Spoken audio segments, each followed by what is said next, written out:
everyone, this is Tsogyal from Kamba TV. As we know, the 31st World University Summer Games were held in Chengdu soon. I was not born in Chengdu, but I've been living here more than 10 years, so I'm so excited. I'm sure many people like me are looking forward to the exciting moment. Let's see what they have to say. Hello. Hello. Could you please yourself little please? Sure. My name is Robin, and I have been living in Chengdu for more than 11 years. Wow. I'm a teacher in Chengdu.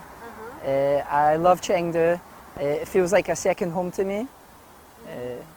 Me too. I have to be here more than 10 years. Oh, wow, we are the same. Yeah. What do you like most in Chengdu? I love the food, hot pot, so much spicy food.